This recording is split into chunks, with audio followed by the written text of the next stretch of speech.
Going to be planning a number of these sessions, so stay tuned on those. And I will be back at the end of Josh's simulation and presentation to facilitate your questions. So please get those in at any time during the presentation. With that, let's get on with the show. I will send it over to Josh. Take it away. Thanks, Sylvia. Thanks, Drew. Thanks, everyone who's chosen to attend today. Let's go ahead and get into the agenda. I'm Josh Stella. I'm the co-founder and CTO of Fugue. Was at AWS prior to doing this stuff. What are we going to do today? I'm going to talk through a brief overview of cloud misconfiguration risk. What is it? What parts of cloud misconfigurations are dangerous and what the effects can be. I'm then going to go through all the complexities of Amazon S3 security, mostly at the AWS Console. I'm just going to walk you through the layers of S3 security and the implications of how those layers interact with each other. Then I'm actually going to simulate an S3 misconfiguration exploit. I'm going to simulate two. One's really simple, but you should be concerned with, and the other one is a little more sophisticated. And then we're going to come back and talk about how to identify and eliminate these attack vectors. I'm going to actually kind of spread that throughout the presentation, especially when I'm showing you the AWS console, but I'll try to summarize at the end, and we'll have some time for Q&A as well. This is going to be a technical webinar. I'm going to be spending time mostly at the AWS console and at terminal windows going after S3 assets. So just a warning in advance. I hope that's the kind of thing you like. It's the kind of thing I like. So what is cloud misconfiguration? It is, according to Gartner, the main way data breaches happen on cloud. And it's also the main way things like, cryptocurrency mining gets injected into your account. In the old days of data centers, the attack vectors were frankly much narrower than they are now. On cloud, it's really about configuring all these cloud services.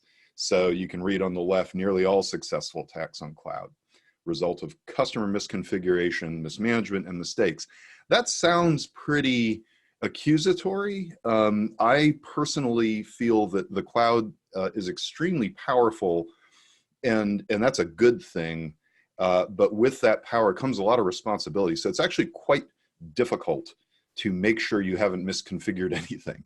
And that's what Fugue does for a living, is help you with this whole problem area and prevent these things. This isn't going to be a Fugue pitch. This is going to be about S3 exploits, but that's what we do. And last year we did a survey of over 300 different organizations operating at scale on cloud, and this 93% were the number who were concerned about a major security breach due to misconfiguration. That's good. That's good people are concerned with this, because it's very real, and almost every time you read about a data breach in the news on cloud, it's due to misconfiguration. So more from our survey. Cloud misconfiguration is a major security risk. These are the categories our respondents said they were concerned with. Access management, IAM on AWS, security group rules, object storage access policies, encryption and transit, in that order. All of these, by the way, are human error. Right? All of these are due to either lack of visibility into your cloud infrastructure or lack of knowledge of how to get things quite right. Bad guys are extremely good at finding kind of cracks in your configurations. And S3 combined with IAM, and they work together, has some, I was working on this webinar, and I thought these are almost like wormholes. Like, you can feel like you're safe, but there can be a crack that allows a whole lot more access than you would imagine from how you had configured those resources. And I'm going to try to show you where some of those dangers lie. Okay, before we get into that, this is highly, highly relevant to S3.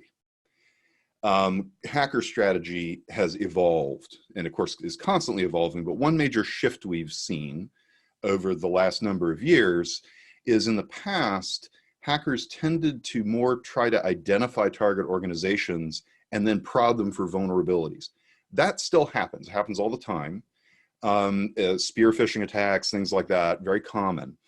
But more what we're seeing, the bad actors have gotten organized and automated.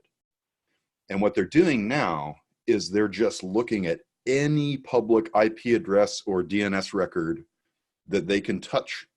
And they're looking for any misconfigurations they know how to exploit. They're making a big pile of those, and then they go through them and say, ooh, I'm going to go after this one and this one and this one. And so where this becomes critically important to think about is, no matter who your organization is, if you expose a cloud misconfiguration, one friend of mine who works in this area of understanding bad actor behavior told me that the average length of time for a new DNS record or IP address to appear on the internet and for it to be probed looking for vulnerabilities is 7 minutes. So the bad actors are highly automated and there is nowhere to hide. Your misconfigurations, if you have them now, are probably already known, and you probably have some. So this is the world we live in. So Amazon's simple storage service, the security configuration is not simple. And again, there are good reasons for this. This is not me blaming Amazon. I'm a huge fan. I used to work at AWS. This is because S3 is really powerful and it has evolved over time. It was one of the earliest services in AWS. It came out, I believe, before IAM came out. And so it has lots of security models that overlay. So these numerous levels of access controls, and they work together and they can have unexpected results when you layer them. But just talking through, and I'm going to go through the console on all of these with you. Well, nearly all of them. So ACLs, access control lists, are blocks of IP addresses and actors and levels of access. You can have ACLs on buckets, a number of these. You can have these applied both to the bucket and to the objects in the bucket, and that becomes an attack vector if you don't have the right ACLs on the objects, for example, but just the bucket, and I will show that. That can be dangerous. That is one of the most common ways to have a false sense of security. You say, well, my ACLs on my buckets don't flash public at me, therefore they're not public. Not necessarily true. Next, bucket policies. These are policies you put on the bucket itself to configure access to that bucket. These are really important. Even when combined with other IAM roles and policies, which are next. So you can kind of have an S3 bucket that is not open via ACL to the world and relies upon your IAM roles and policies you use in your account, and that can produce some unexpected and dangerous results. So I'm going to show you how to truly lock down S3 buckets to the narrowest set of known good actors that you can through a combination of bucket policies and IAM roles and policies. There are also service control policies. We're not going to get into that today. That has to do with AWS organizations and your ability to use kind of best practices across different groups of users in your organization in terms of what they're allowed to do. We'll be touching on that in a future webinar on insider threats and how to try to manage those. But public access blocks are an awesome newish feature. They came out around a year ago, I think November of 18, could be wrong. I think that's when they came out. These are there to allow you to kind of really assert that things aren't public. And it's a great feature. We'll talk about it. You may or may not be able to use it everywhere, but where you can, you should. So we're going to go through all these layers of access controls, how they interact, and we're going to do that through a demonstration.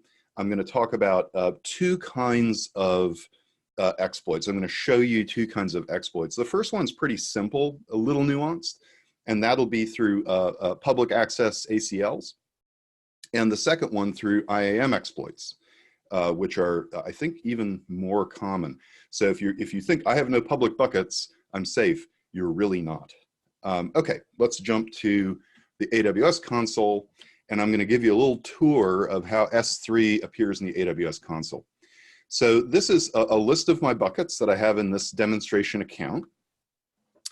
You'll notice that one of them is lit orange. This is public. Well, you should go to your S3 console and look for anything that's lit orange that says public and make sure the objects in that should be public. That's an obvious starting place, right? But you can see a lot of these say something else. They say a few other things. A bunch of them say that objects can be public, right? So the bucket isn't public, but the objects can be public. And you'll notice here, there's no indication if the objects are, right? It just tells you they can be. So let's go down a little further, and I'm going to show you what that looks like in more detail. And then in this one, the bucket and objects not public. So this, when you see that, you probably are protected against almost any form of public exposure of objects. And I'll tell you why I said probably shortly. Let's go ahead and walk through how these buckets are configured in the console. All this is obviously available via CLI and via infrastructure as code tools, et cetera. But I just think it's good to understand how these work in the actual console. So actually, let's just make a new one.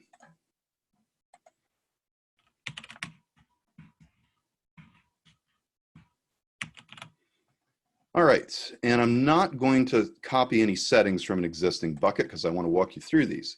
So a number of these features in this configure options like versioning and server access logging, you probably, certainly I would argue you probably want server access logging. I'm not going to turn this on now because it'll take a little time to configure. You probably want a tag for visibility.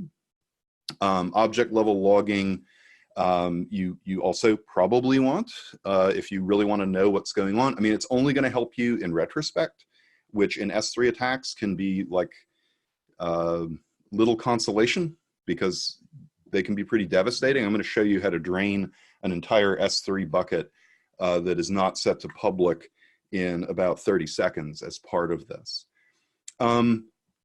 Encryption. So it's better than nothing to use default encryption. However, the way S3 encryption works, if you use the default server-side AWS encryption, anyone who has what AWS thinks is legitimate access control receives a decrypted version of the object. So the exploits I'm going to show you, I am not aware of any way to trick S3, okay? Every breach I've seen has been the result of misconfiguration where the bad actor appeared to be a legitimate actor, which means they would be receiving decrypted data from S3. So if you have a requirement that you have encryption at rest for everything, and you should, this is kind of your easy answer. But what you really should be doing is using KMS keys, because getting additional API access to access your own keys it raises the bar for the attackers need to exploit your posture, your security posture. Request metrics, probably also worth doing in most cases. All right, but let's get to permissions. All right, Amazon puts this front and center now, this block public access bucket settings. I'm gonna walk through these because this illustrates some of the things I'm gonna be showing you later. If you truly want a private bucket, this is what you check. You check, give me all of these, but let's walk through them one at a time. So the first one, block public access to buckets and objects granted through new ACLs. Okay, so what that's saying is, if you have existing ACLs and you apply this, it's going to leave those alone, and it's only going to block ACLs that are new that open up public access. Well, why would you want that? You might want that if you have a bucket, for example, with a mix of objects, some of which you actually need public access to, I would argue if you're doing that, it's probably time to look at going to different buckets for public and non-public objects, because it just gets really hard to manage. But that's why you might select only on new ones. It's not going to protect you from past mistakes, but it'll prevent future mistakes with ACLs. The next one, through any ACL. So it's going to go back in time and block anything that was open public before. And then the same thing for bucket policies, the same two categories for bucket policies. So there's a reason that there are these four. We talked earlier about the layers. These are referencing different layers in the security stack for S3. By default, I would start with all of these on anytime you can. And I would also say, just to repeat myself, if you have a need for any publicly accessible S3 objects, I would isolate those in their own bucket rather than having a mixture within a bucket. So that's a little bit of a tour of what those features look like as you're accessing them. So here you can see we've got the public, actually public bucket. We have one here, and I'm going to switch now to the really simple use case I mentioned at the beginning of like getting access to stuff in buckets. So we can go here. Let's look at just this purely public one. There's actually nothing in here. We can set all those access and logging and so on. Access control list here is just says public. So all I need, if I am a bad guy on this, is to get the actual URL of this bucket, right? Which is, let's just find it over here. Oops, I hit the wrong command.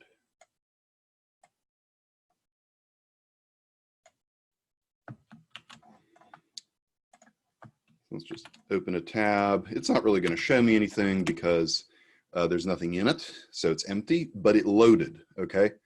It's just saying there's nothing in here, but it loaded. And if I were to do that on something with some objects in it, then I would get an enumeration. I would get a list of those objects. So the exploit here is really, really simple. It's the one everyone talks about and thinks about, which is I just have a public bucket sitting out there on the internet and somebody comes along and finds it. Now remember, in the early part of this presentation, I explained that within about 7 minutes, if you've got a public IP address or DNS record, this is both a public IP address and a DNS record, it's been looked at. So assume that anything with that public flag is in fact known, and any data in it is in whoever's hands want it already. Let's look at a more nuanced case where here we've got one where objects can be public.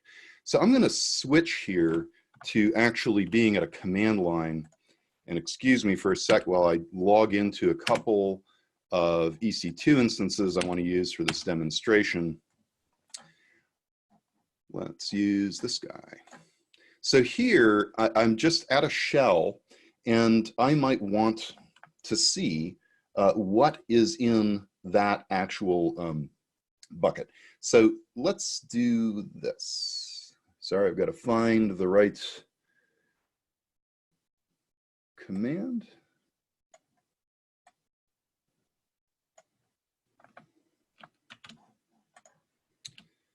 So what I'm doing here is I'm just running a curl command. If you're familiar with curl, it's just a utility. It's ubiquitous that allows you to go and get stuff from web addresses. And here I've got that bucket name was science fiction double feature. And so the URL is sciencefictiondoubleFeature.s3.us2.amazonaws.com. So I'm going to hit that endpoint, and then I'm just going to pass it to XML lint for pretty printing here.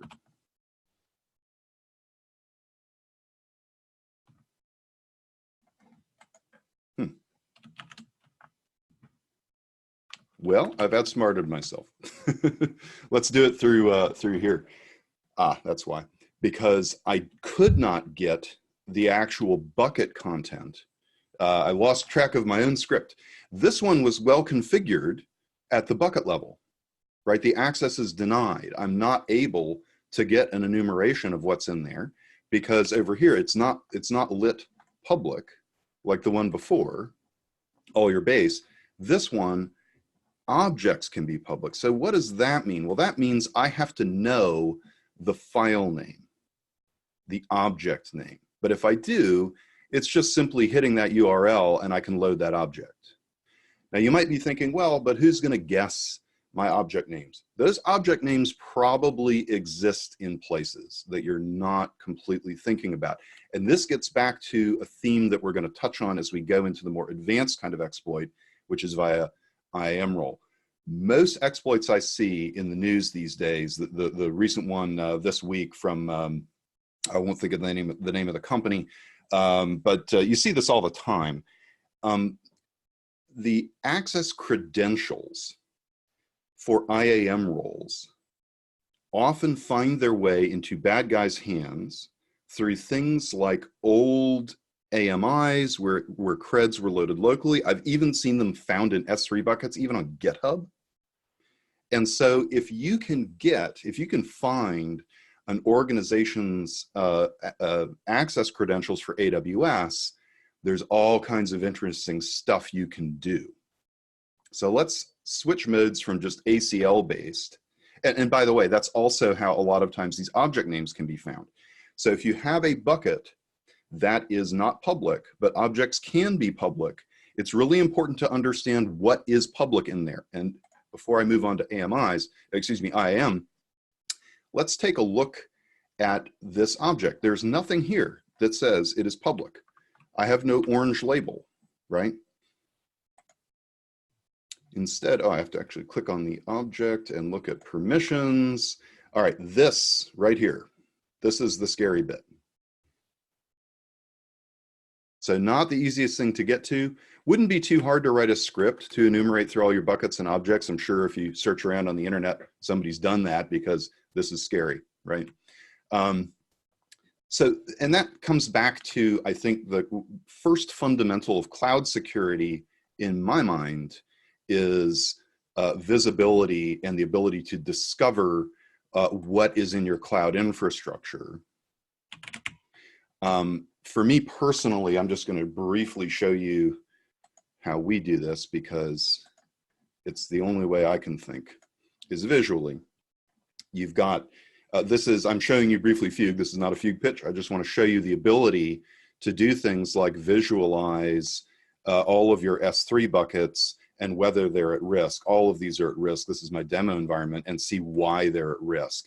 So this is incredibly important to gain knowledge of the environment so that you can actually know what needs attention, because this is buried down here pretty darn deep, right? I had to go into the bucket, I had to select the object, I had to go to permissions. Of course, you, again, can write scripts and get this via CLI or CLI or API, but it's a little buried. And frankly, you should be doing this. If you go into your S3 and you see any of these objects can be public, the data in that might be stolen already.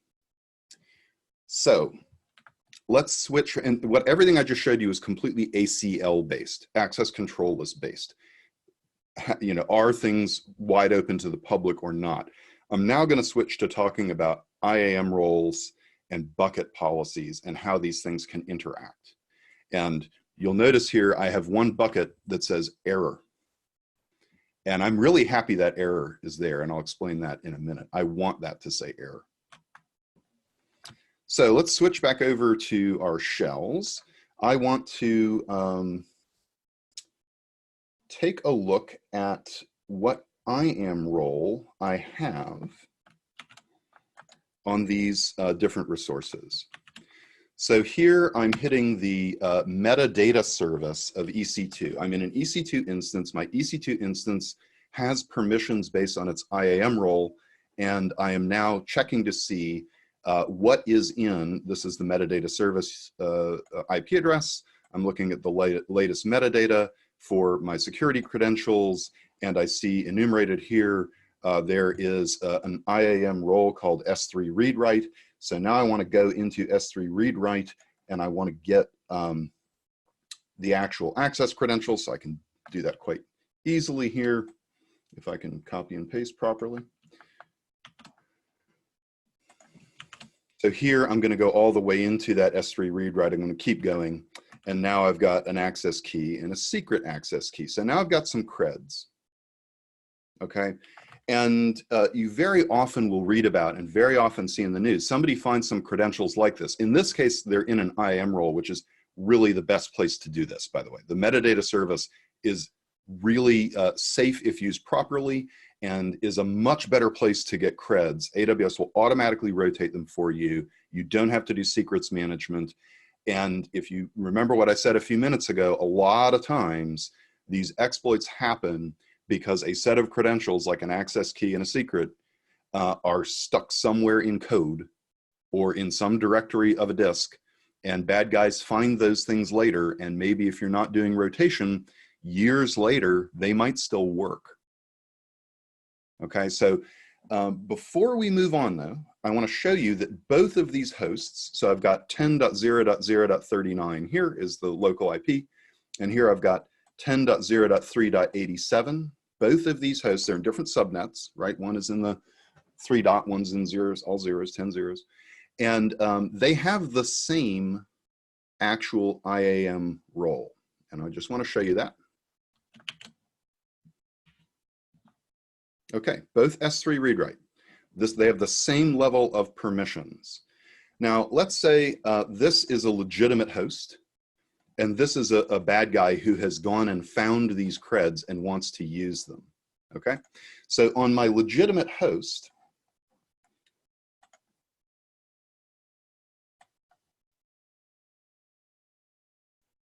actually, let's do this. I can do AWS, the AWS command line, and I'm just going to list my S3 buckets. All right, let's do that over here as well. All right, same ones. I have the same view of the world. Now I'm going to spend a little more time on the legitimate host. I'm going to do an AWS S3 list, and I'm going to do it for the customer records bucket. Okay, so I have some pictures here. That's good. This is the bucket that said error in the console. It's working fine. I can get access to these. I have S3 read write permissions. Actually, what I have, I'll show you briefly in the IAM management console. This is the list of permissions for S3. I would generally recommend never selecting this, all actions. I would recommend narrowing those. In particular, the list commands are really dangerous. The list commands allow bad actors to discover what's in that cloud environment, and that is one of the hardest parts of stealing, is knowing the landscape. So I would, the discovery kinds of, a lot of folks think, well, lists, that's not scary. Well, yeah, it is scary. Now I have all these object names, right? So if this S3 read write IAM role did not have the list command, I would not be able to get that enumeration. I would have to figure out what was in there some other way, and that's significantly harder. Now, imagine that I'm actually a bad guy who's on this host, and I want to steal all of that data. It's a single command called sync.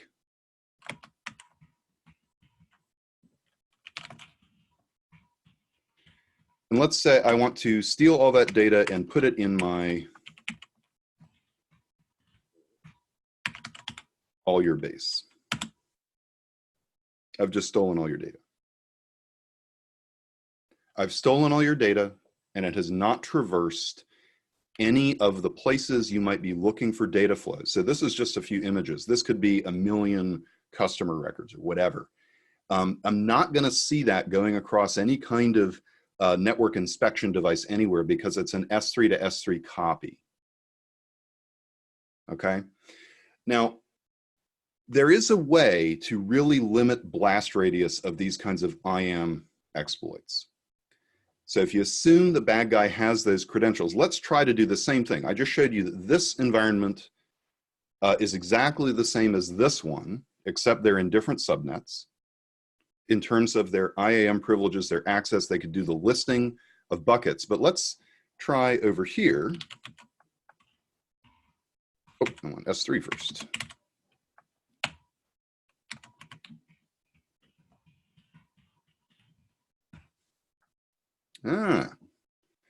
Same exact S3 permissions from my IAM role. Remember, there are multiple layers. There's ACLs, there are bucket policies, and there are IAM roles and policies.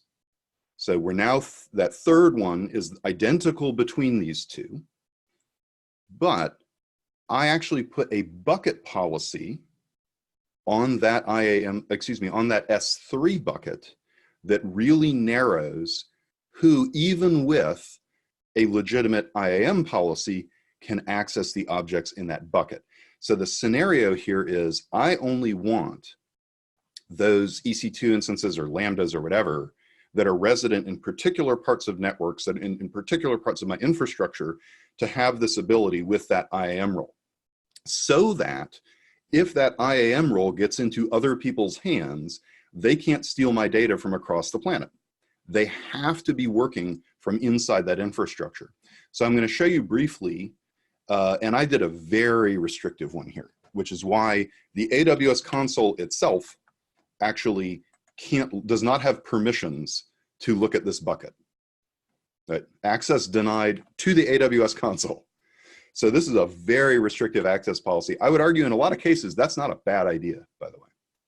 So here we're saying this is a bucket policy. We've got a deny statement. The deny is for everyone, all principals. That means anything that can act.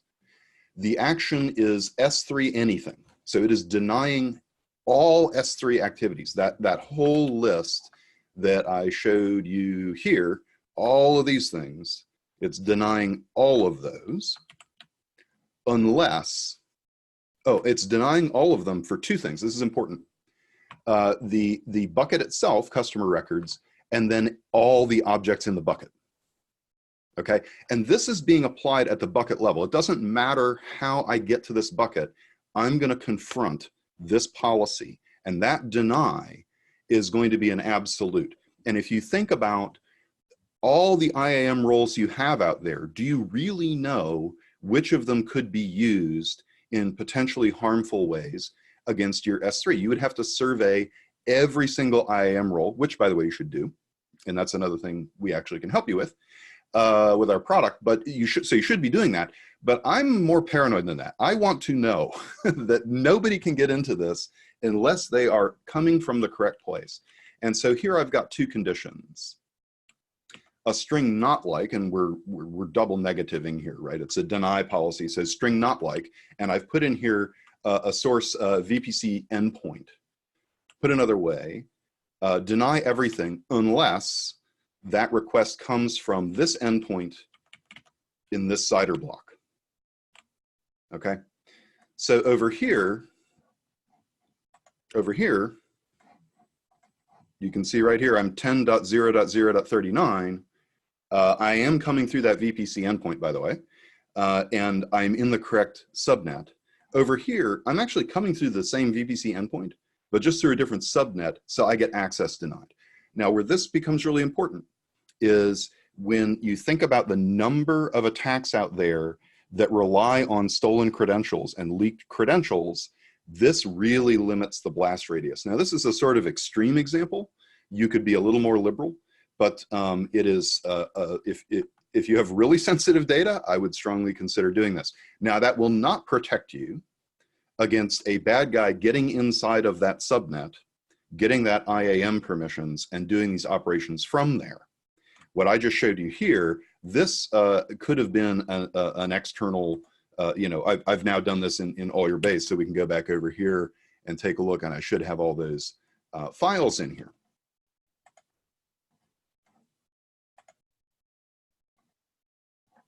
To reload. Yeah, so here we go. So now I've got these files.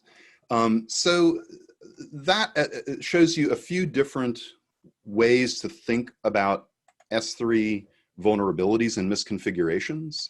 I would say that one of the most complex parts is to think about is the relationship between the entire set of IAM roles that are available in your infrastructure with all of the buckets and objects available. So to recap a little, if anything's glowing orange public, make sure everything in there should be public. Anything that says objects can be public, you are potentially at risk with anything in there, and you should go look for those. Definitely use, wherever possible, the public blocks, because the public access blocks override everything else, and that's why they're there, is to make this a little easier on you. Okay. So yeah, identify and eliminating. And to eliminate, you have to identify, right? To eliminate, you have to know what is happening. So what I would suggest, look for those public buckets, look for those public objects. You know, look for buckets that have no limitations in their bucket policies. The bucket policies are good places to put denies. They're good places to filter stuff you've granted allows to in your IAM roles that are floating around. Worry about overly permissive IAM roles. It is almost always part of the more sophisticated attacks. And then finally, expose credentials. Don't put credentials into places that get backed up, stored, and potentially exposed, and certainly don't put them in source code that might leak somewhere. You really want to use IAM for your, IAM roles for your credentials, for your resources. So let's go ahead. I promised a half an hour. I'm just about on time, a few minutes late. Let's go ahead and jump over to Q&A. Drew, did we get any questions? We have a few questions, and definitely there is time to get your questions in using that Q&A box down at the bottom of your screen. First up, is there a way to list permissions on buckets without going bucket by bucket? A way to list permissions on buckets without going bucket by bucket. So I'm trying to think of what the use case would be there. The permissions are on a bucket basis, so you kind of have to enumerate through your buckets to understand their permissions. You don't have to do it in a GUI, right? You can do it at the command line. Oh, here, let's, I think I've, let's see here. All right, it was list policies, not permissions. Okay, I see. Hold on one sec.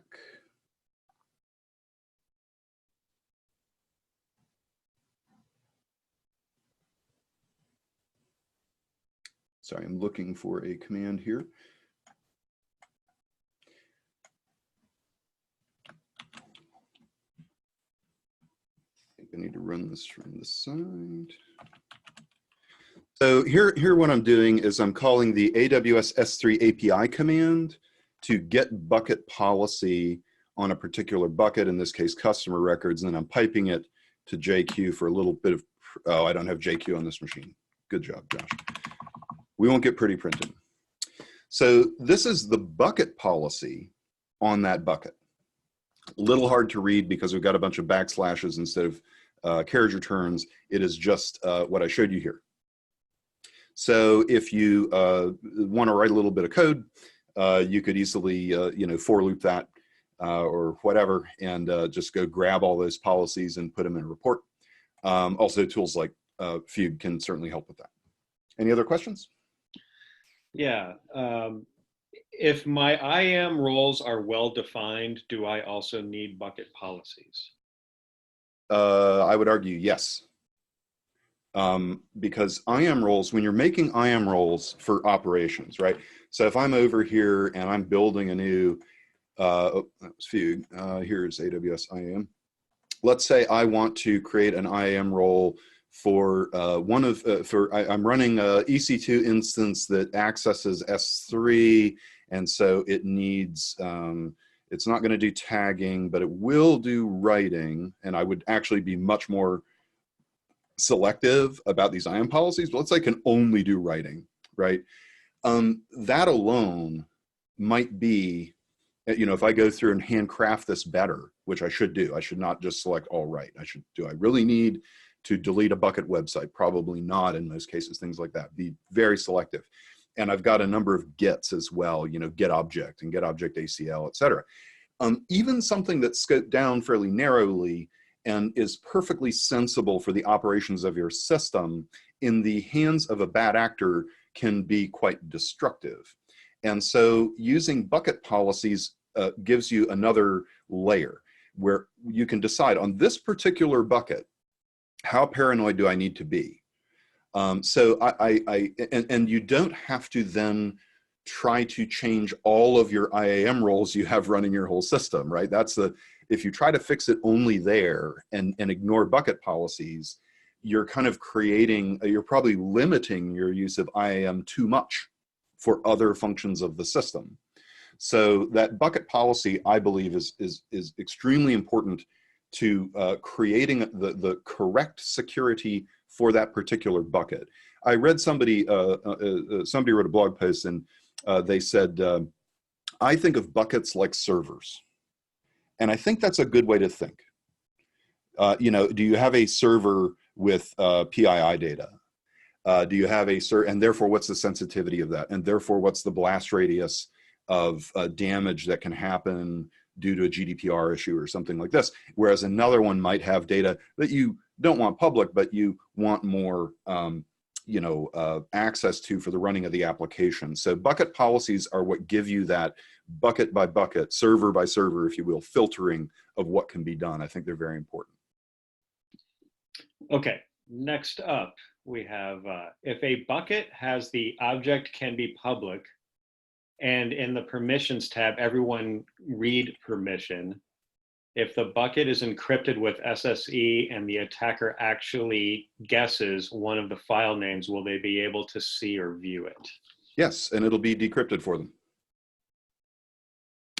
Exactly, that's what I was saying about the SSE. So SSE, server-side encryption, that's the kind of default. Well, depending on what you mean by that, there are two varieties of server-side encryption that you can do on S3 buckets. One is just the default SSE.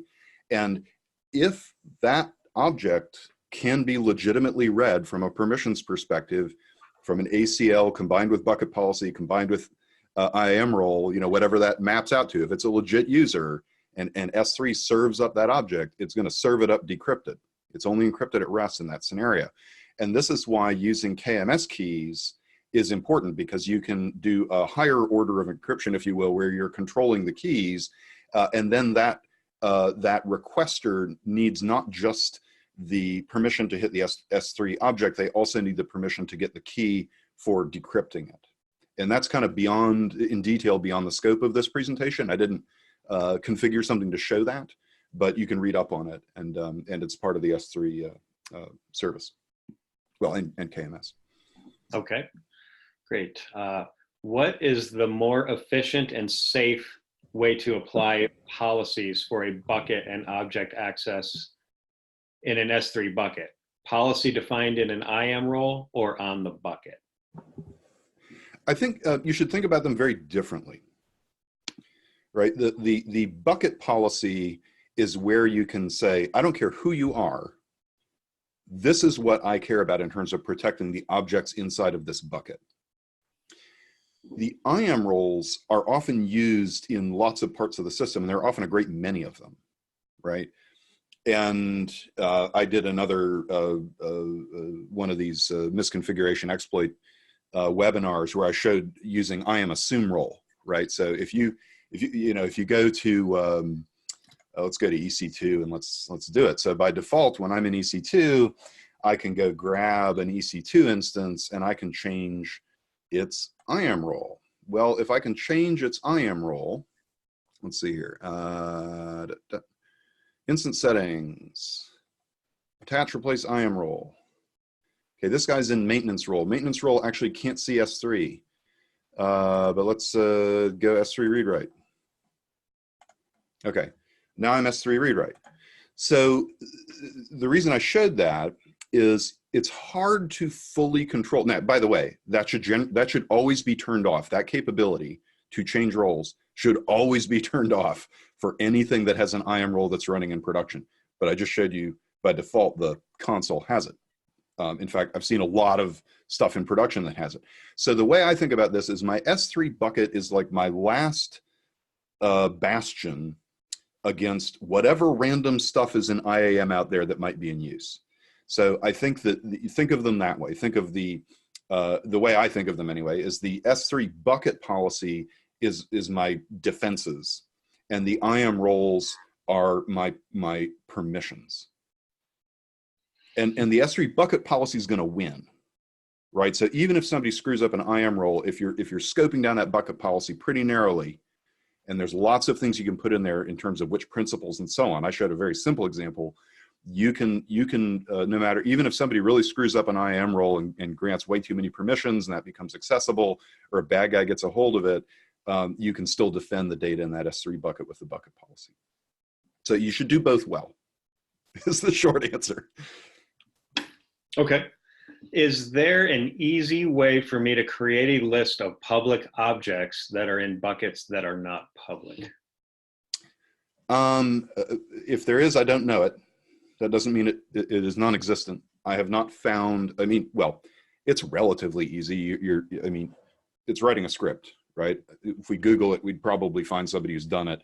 There may be some tool somewhere that does it without running a script, but you really have to enumerate through them and look for those things. Then, well, let me, I'm so not giving you a plug for our product that I'm not even telling you where our product can do things like this. So we have custom policies, not IAM policies, but Fugue OPA policies, open policy agent policies, that could certainly be written to check for just such things on an ongoing basis, and then, you know, put them on a display like this and tell you, hey, you've got in this S3 object, you know, open objects, public objects. In fact, I should go do that after this. I think I will. Okay, great. Why would you use a bucket ACL instead of a bucket policy? Generally, I wouldn't unless it was just public. ACLs predate IAM, and I think that's why they're still there. AWS has been around for long enough now that especially the early services tend to have multiple ways to do things as the platform evolved. And I appreciate this. They don't tend to take stuff away because they don't want to break your system, right? So generally speaking, unless you're doing just like public, I would go toward policies over ACLs. Okay. We have hundreds of buckets. Is there a way I can enforce block public access for all my buckets at once in my account, or do I have to do it for every individual bucket? That would be a scripting exercise, I think. And I would be careful in doing that because you might have stuff out there that breaks. So I think that is a worthy goal, but you might want to make sure you don't blow anything up by doing that, because if you do that, you might have, for example, some public objects that are being used somewhere in an app, and that is probably worthy of examining before doing it. And you know, the nice thing is they did put in those features where let's grab this guy. Here we go. All right, this one doesn't have any of them on, but I can go in here and edit them. So, okay, here we go. So let's say you've got one that has none of them on. Checking this might blow up stuff that exists, but checking these two, right? And this is API accessible too. I'm just showing it in the GUI. Are only going to do it for stuff going forward, so they won't blow up anything in the past. So if I were going to do what you just described, the way I would probably do it is write a script that executes these two options on everything, so that nobody can make mistakes going forward. And by the way, if somebody needs public, they will scream probably. You might ask them before they scream, and then you can go through the old stuff and clean it up. Okay.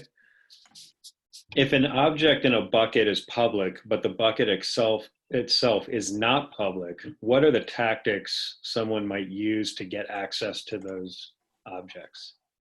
Yeah, so what you're looking for, there's a bunch. There's a bunch. So if you think about a system that is referring to these objects. Let's take a look at my S3 here.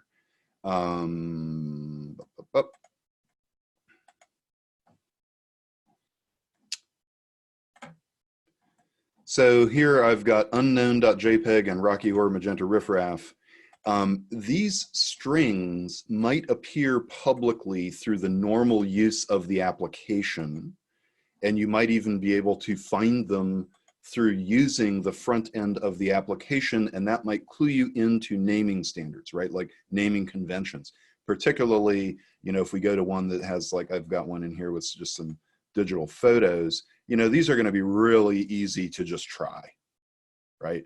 And what's the worst thing that's going to happen if somebody's trying different things, as long as they're not spamming the front too hard, and it's hard to hit S3 too hard, okay? It is difficult to hit S3 too hard, by which I mean the service was designed to be able to serve lots and lots and lots of content quickly. So unlike some other things in AWS where API throttles will kick in, a bad guy trying lots of options against an S3 endpoint, I mean, there are scenarios, of course, where AWS will notice that, but it's actually kind of normal behavior in some ways. So one way is getting some clues and guessing. Bad guys are good at that. It's often how your passwords get exploited, right? Another way that these kinds of secrets get found out is very often in a system, the S3 object name is not the only place that is referred to. It might also be in a database, and that database might have a snapshot that is insecure. That is exactly what happened, what was it, earlier this week, I think with Imperva. Somebody found old creds on a box and used an old database snapshot and cracked it open. Well, that might have all those keys to your objects too. So bad guys are crafty. There's lots of ways, and you know,